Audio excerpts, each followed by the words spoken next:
आम आदमी ये सोचता होगा मैं यहां से चुनाव लड़ने क्यों आया सफेदों से।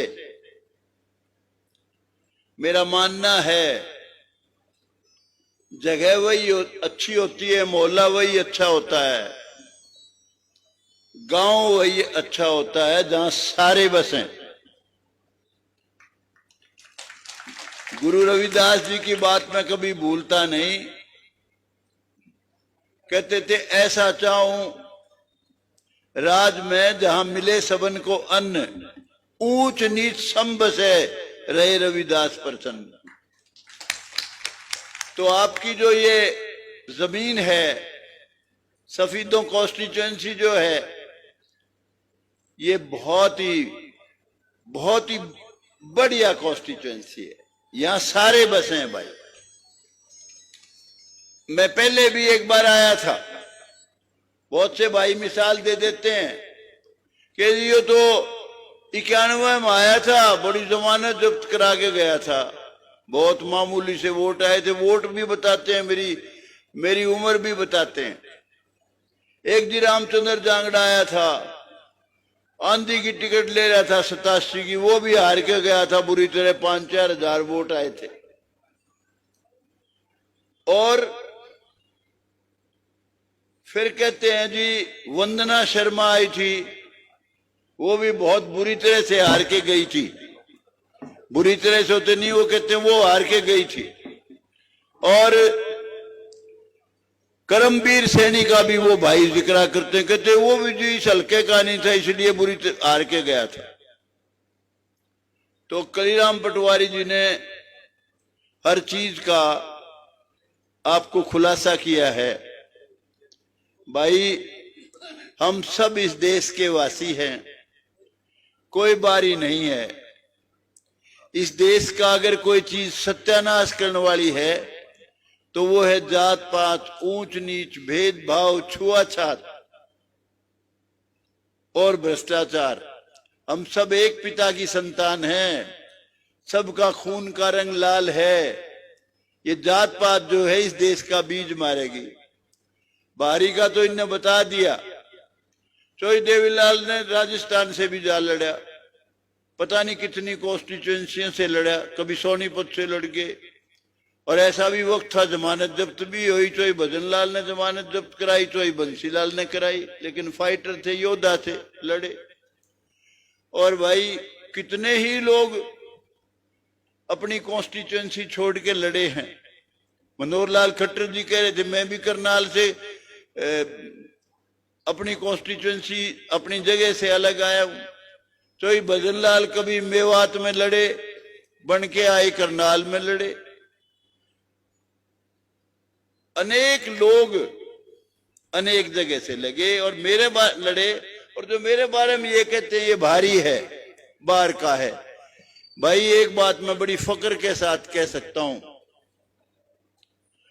मैंने मेरे जीवन में हर गरीब बरादरी की 36 बरादरी की लड़ाई बहुत मजबूती से लड़ी है।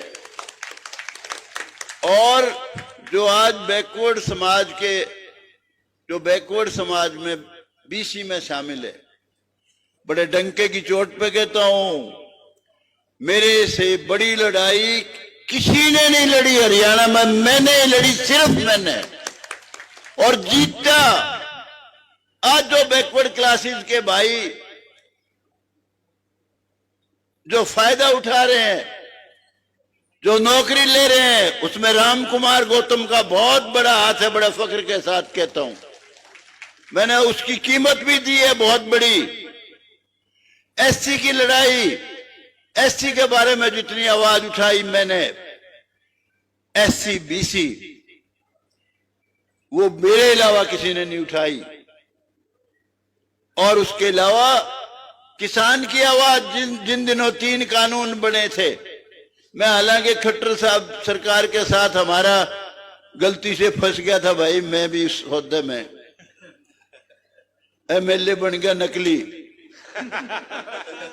लेकिन उस वक्त भी मैं ये कहता था मोदी साहब 3 कानून वापस लो। आप कहते हो ये कानून बहुत अच्छे हैं, अरे मैं कहता हूं आप तो हलवा मंडा खीर खिला रहे हो, नहीं खानी। आप जबरदस्ती क्यों कर रहे हो? वापस लो, मत करो किसान को नाराज। लोग बीच में राजनीति भी करते हैं, ये किसान ही है। अगर किसान खुश है तो देश खुश है, किसान खुशहाल है तो देश खुशहाल है। किसान ही अन्न पैदा करता है, देश का पेट भरता है, और किसान ही देश की सरहदों की रक्षा करता है। ये आवाज मैंने उठाई, अनेक बार उठाई। कोई आ गया मेरे पास, ये जो बेचारे जमीन का काम करते हैं, मिट्टी का, इनकी आवाज, एम्प्लॉइज की आवाज, हर आवाज मैंने उठाई, कोई कमी नहीं छोड़ी। जितने एम्प्लॉय हैं, कोई स्टूडेंट है, कोई भी आया मेरे पास, सबकी आवाज उठाई मैंने। मुझे जो बाहरी कहते हैं उनकी तो भाई बुद्धि पे मुझे तरस आता है। मैं ये नहीं कहता वो सौदा कुछ नहीं, सौदा बहुत कुछ है, क्योंकि हर आदमी ये सोचता है मैं एमएलए बनूं। जितने भाई इस वक्त नाराज हैं, हर आदमी यूं कहता है यो क्यों करा गया, एमएलए तो मन्ने बनना था। कलीराम पटवारी ने नहीं सोचा, इसने तो पहले दिन ही स्वागत कर दिया मेरा। लेकिन हर आदमी यूं कहता है, सोचता है मैं एमएलए बनूं। मैं एमएलए बनने के लिए नहीं आया हूं यहां। 91 में आया था, मैंने अपनी नई नई पार्टी रजिस्टर कराई थी, सर्वजन कल्याण मोर्चा, सबके कल्याण का मोर्चा, लेकिन मेरी पार्टी बनी ही नहीं थी। उससे पहले मेरे साथ जबरदस्ती होगी, मैंने चुनाव लड़ना पड़ गया। और जो सोच के चुनाव लड़ा था, मैं यहां आया था उस वक्त ये सोच के कि यहां भाई जातिवाद का नारा नहीं लगेगा, सारी जात बस है, और तू बहुत कुछ कर देगा इनके लिए। लेकिन एक बहुत बड़ा नेता था, नाम नहीं लूंगा, उसने सोचा अगर यो बीज जाम गया तो भाई तेरी टाल है आगे। उसने ऐसी रचना रची, एक हमारे ऐसे बुजुर्ग को खड़ा कर दिया, जो गांव मेरी सबसे बड़ी ताकत बनना था उनको खड़ा करवा दिया। उन्हें ना पहले बेचारे लड़ा था, बड़े नेक आदमी थे, ना कभी बाद में लड़ा। लेकिन वो उस शातिर नेता की कलाकारी थी कि उन दिनों सारे हरियाणा में मेरा बड़ा जबरदस्त स्वागत हो रहा था। मैं जो राज था उस समय का, उसके खिलाफ बेबाकी से बहुत खतरनाक बोलता था, बड़े लोग पसंद करते थे। तो वो भाई मेरी बड़ी खतरनाक हार थी, लेकिन वो खतरनाक चाल से हारा था मैं। कई भाई कहते हैं जब के यो जीत गया तो जड़ गड़ देगी।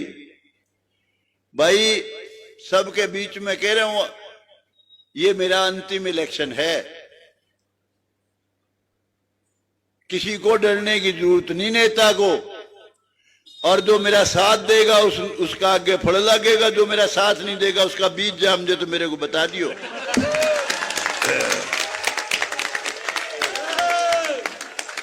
मैं जिस तरह राजनीति में दलाल घूम रहे हैं, दलाल नहीं हूं। मैं हर गरीब की आवाज उठाने वाला आदमी हूं। मेरे से भयभीत होने की जरूरत नहीं है किसी को भी। और ये मेरा बेटा जो भाषण दे के गया है, कई यूं सोच रहे होंगे बेटे ने भी गले ले आए, तो इसका इंटरेस्ट जुडिशरी में है, इसमें नहीं है बिल्कुल। इसकी पहली चॉइस, फर्स्ट चॉइस जुडिशरी है। बता दे भाई है कि नहीं, कहां गया है ना। पहली चॉइस, किसी को डरने की जरूरत नहीं है। डिलिमिटेशन भी होना है अगली बार, हल्के बंदी भी होगी नेक्स्ट इलेक्शन जो होंगे। मैं किस लिए आया हूं वो सुन लो। एमएलए में 2 बार बन लिया भाई, एमएलए बनने के लिए नहीं आया हूं मैं। यहां इस धरती से, सफीदों की धरती से, इससे भारतीय जनता पार्टी का राज बनाने के लिए आया हूं, जिससे नायब सैनी मुख्यमंत्री बने। नायब सैनी एक नायब हीरा है हरियाणा का। राजा वो अच्छा होता है जो जनता को अपनी संतान समझे, किसी में भेदभाव ना करे, जातिगत भेदभाव ना करे। मुझे यकीन है नायब सैनी बहुत ही बेहतरीन चीफ मिनिस्टर साबित होगा। और जितने दिन का उसका अब का कार्यकाल देख लो, सुबह से लेकर रात तक मंडा रहता है। मैं इसका दोबारा राज बनाने के लिए आया हूं, भारतीय जनता। और वो आप बनाओगे। वो कैसे बनाओगे वो भी बताता हूं। मुझे और जगह से भी कहा गया, फलानी जगह से लड़ लो, नाम नहीं लूंगा, फलानी से लड़ लो, फलानी से लड़ लो, कई ऑफर थी। मैंने कहा बिल्कुल नहीं लड़ूं। मैं एमएलए बनने के लिए ही लड़ता रहा रात दिन, और उसका भी तसल्ली नहीं। मैंने सब कुछ करके देख लिया। अंत में जाके जात पात का नारा लग जाता है। मैंने कहा मैं ऐसी जगह से इलेक्शन लड़ना चाहता हूं जहां के लोग मुझे एमएलए बहुत थंपिंग मेजोरिटी से बना दें, बिना ताकत लगाए बना दे, बिना मुशक्कत के बना दे। मैं अपना सारा समय हरियाणा में बीजेपी पार्टी को राज में लाने के लिए लगा दूं, नायब सैनी को मुख्यमंत्री बनाने के लिए लगा दूं। इसलिए आया हूं मैं, और मैं आपसे उम्मीद भी यही करता हूं भाई, आपने खुद ने खड़ा होकर इलेक्शन लड़ना है। जो मेरे खिलाफ जो भाई प्रचार कर रहे हैं, बहुत बेहुदा प्रचार है। मैं सबका भला चाहने वाला आदमी हूं। आप यूं सोच लो, खड़े होकर इलेक्शन लड़ोगे, लगेगा हरियाणा में पहली सीट सबसे मार्जिन की जीत की सफीदों है, तो सारे हरियाणा में आंधी फैला दूंगा इस बीजेपी की। और ये जो कई भाई कहते हैं ना कांग्रेस पार्टियां हुई, कांग्रेस का बीज भी नहीं जमेगा, लिख लो ये बात। किस बात के नाम किया होगी, सारा देखा बड़ा सांग है। जो आज राज की लड़ाई लड़ रहे हैं वो पहले का रिजेक्टेड माल है सारा। जानते हैं वो किस तरह का राज चलाते। मैं ज्यादा खराब उनके खिलाफ बात नहीं कहूंगा, मेरे उससे अच्छे ताल्लुक हैं। मैं कहना हूं तो पता नहीं क्या क्या कह सकता हूं, लेकिन मैं कहना नहीं चाहता। मैं उसको नफरत भी नहीं करता। इंसान अच्छा है, लेकिन भाई आले जो आले निराए लंगड़े का रिजेक्टेड माल है, सौदा है कुछ नहीं। इसलिए वो सबको सबका हक नहीं दे सकता, और जो आदमी सबको सबका हक नहीं दे सकता उसको चीफ मिनिस्टर बनने का कोई हक नहीं है। कई भाई नाम लेंगे किसान किसान। ईश्वरे से भी पूछा था मैंने, दुष्यंत से, जब मेरे पास आया, ये आया, इसके पिताजी आए, मैं नाट गया था। मगर तू राज के साथ चला होगा, तेरे दादा चला होगा क्यों किसान वाला? निबला जी नाम है तो आप जो कहोगे 36 बरादरी का करूंगा। नाम लेंगे किसान का, जात पात का जहर फैलाएंगे, लूटपाट करेंगे, और धंधा ही कुछ नहीं है। इसलिए भाई राज बनाना है बीजेपी का, नायब सैनी को मुख्यमंत्री बनाना है, और मुझे फुर्सत दियो। अगर 5, 7, 10 दिन में हरियाणा में ये महसूस करा दिया आपने कि भाई राम कुमार गौतम का तो कोई मुकाबला ही नहीं है, देख लेना बीजेपी की आंधी चलेगी, कांग्रेस दिखे नहीं की। क्योंकि राज वो चाहिए जो सबके सिर का हो, सुबह उठता है किसी बरादरी का आदमी हो, वो ये महसूस करे कि चीफ मिनिस्टर मेरा है, राज मेरा है। देखिए मनोहर लाल खट्टर जी को कोई कुछ कहो, कुछ कमियां भी रह जाती हैं, रही भी हैं थोड़ी सी, और वो कमी पूरी करेगा नायब सैनी, हम करवाएंगे उससे पूरी थोड़ी सी। लेकिन जो काम किए हैं खट्टर साहब ने वो तो बहुत ही जबरदस्त काम करे हैं। गरीब आदमी का बच्चा जो ढूंढता था, पैसे भी नहीं है, सिफारिश भी नहीं है, सिपाही कैसे लगा होगा, छोरा तो एमए बीएड बीए कर गया, वो मनोहर लाल खट्टर के राज में डीएसपी लगा, सब इंस्पेक्टर लगा, इंस्पेक्टर लगा। वो अनेक गरीब घरों के बच्चे मैं जानता हूं। ये रवायत शुरू की मनोहर लाल खट्टर ने, बहुत काम ऐसे किए। ये इलीगल कॉलोनियों वाले थे, उनके ढा दिया करते, बड़े बनाए, पहले रिश्वत दे दे के बेचारे रजिस्ट्री करा दे, टाउन प्लानिंग वाला, और पता नहीं कितनी जगह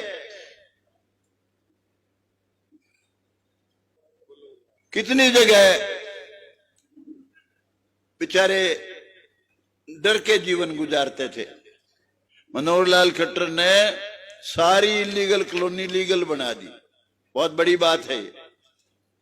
उसके अलावा एक पार्क बनाया सुभाष चंद्र बोस का, निरे सांप हंडा कर देवड़े को। अब एमएलए हॉस्टल जाते हो तो सुभाष चंद्र बोस की शक्ल दिखती है, पहले तो वैसे खुश हो जाते हो, फिर उस पार्क में घूमते हो, आपको बहुत अच्छा लगता है। सारे काम ज्यादा बता नहीं सकता, बहुत अच्छे से अच्छे काम किए खट्टर साहब ने।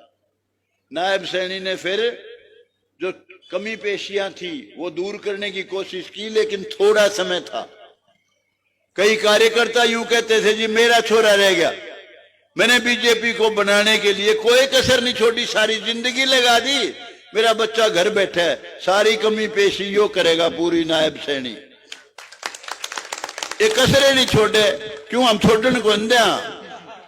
उसका इरादा भी है काम करने का।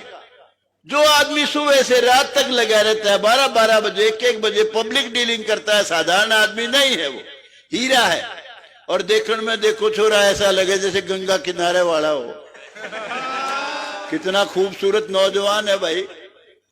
मुकाबला करो, जो दूसरे मुकाबले में उसका है, उसका मुकाबले में कितना सुंदर नौजवान है। तो भाई मैं उसको चीफ मिनिस्टर बनाने के लिए आया हूं। उठ के ना जाओ, बड़ी कीमती बातें हैं, पेशाब करे तोड़ा आज।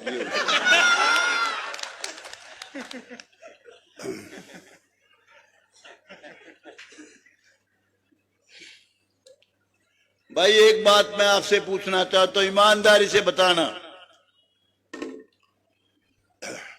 नरेंद्र मोदी जब तक प्राइम मिनिस्टर नहीं बने, उससे पहले लगता था यो हिंदुस्तान है। नरेंद्र मोदी ने पहली बार बताया यो हिंदुस्तान है। ये कोई छोटा कारनामा नहीं किया उसने। मैं कायल हूं नरेंद्र मोदी का। 370 धारा हटाना, खून की नदियां बह जाएंगी। कई हमारे ये भाई जो कहते हैं आज सरकार ले आवांगे, वो कहते जी 10 साल ना छेड़ो राम मंदिर ने। अरे राम मंदिर अगर अयोध्या में नहीं बनेगा तो क्या मक्का मदीना में बनेगा? नरेंद्र मोदी ने बहुत बड़ा काम किया है, छोटा काम नहीं किया। हमारी मुसलमान बहन बेटियां